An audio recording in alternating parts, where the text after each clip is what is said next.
I think it's important for us to understand where this entire war came from. It did not come from Bashar al-Assad. It came from Washington. There was a decision in 2011 to overthrow Assad. Actually, that came from Jerusalem. This has been a desire of the Israeli government that stretches back more than 25 years.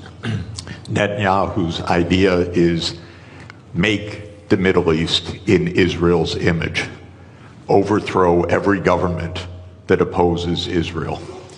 He's had a friend in that, and that is the CIA and the United States government. So this war in Syria did not come from Assad's repression. It did not come from Assad's dictatorship. This war came from a presidential order by Obama to overthrow Assad, starting in the spring of 2011. We have a name for this program. It was Operation Timber Sycamore. The United States, together with other countries in this region, trained fighters, especially jihadists, including the ones that just took power, to overthrow the regime. This created chaos. 600,000 dead in Syria in a war that has gone on for 14 years. The outcome of this war is what the CIA wanted back in 2011, which is that a jihad group would take power in Syria after being armed by the United States. The reason I want to be clear about this is that we will not have peace in this region until we have public diplomacy that is based on real diplomacy, not on CIA operations. And we will not have peace until Israel stops its militarization of the entire Middle East. Because the Syrian war is just one of 6 wars that Israel has promoted, including in Lebanon, Iraq, Syria, Libya, Somalia, and Sudan. We had the list, actually, from Wesley Clark back in 2001, when he was handed a paper in the Pentagon that the goal was 7 wars in 5 years. The only war that hasn't taken place yet, to Netanyahu's great consternation, is the U.S. war with Iran, which Israel is still trying to instigate to this very day. So the Syrian war is part of a regional tragedy. We have tragedy in Gaza, the West Bank, Lebanon, Syria, Iraq, Sudan, South Sudan, and Libya that I put at the hands of the United States government and its ally Israel, because none of these wars had to happen. These were all wars of choice. They were all wars that came from the idea of regime change operations, that the United States would determine which regimes operate in which countries. We'll never have peace in this region if outside imperial powers like the United States are dictating the terms to this region. The only way to have peace in this region is if this region is determining its own future, not outside powers.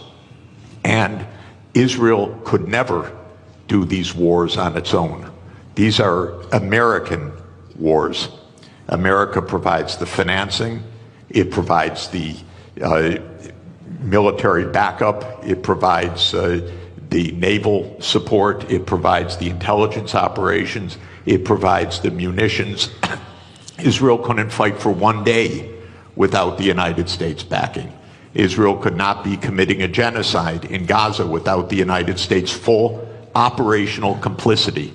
I don't mean political complicity, I mean direct, daily operational complicity. This has to end. This region has been divided for 100 years, first by the British Empire and then by the American Empire. And this is going on until today. We have a genocide going on right next door. Till today, till this morning. People being wantonly killed, brazenly killed, because the United States is providing the means for this. So this is what's happening in Syria. Is the U.S. on the fence? Hardly. It's the major actor. I know, by the way, I know firsthand that in 2012, UN Secretary General Ban Ki-moon appointed former Secretary General Kofi Annan as special envoy to reach a peace in Syria. I loved Kofi Annan. I love Ban Ki-moon. I worked for both of them. Kofi Annan arranged a peace in 2012. He arranged a peace in Syria. You know why it didn't happen? Because all the parties agreed to peace except one. Literally one. That was the United States of America. The United States of America said there will be no peace unless Bashar al-Assad goes the first day. The other parties said, no, you can't just determine that. Maybe there'll be a process. Maybe there'll be elections agreed. Maybe there'll be a 2-year process, a 3-year process. The United States said, no, Assad must go the first day of any agreement or we block it. And so Kofi Annan stepped down from his position after having negotiated a peace arrangement. And we have had 500,000 people dead since then. We should not allow this kind of criminality to be normal. This region has been at war nonstop for 30 years.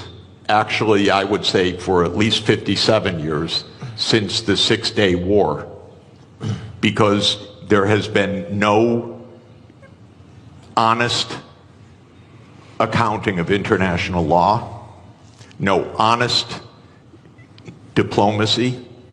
It's been militarization all the way through.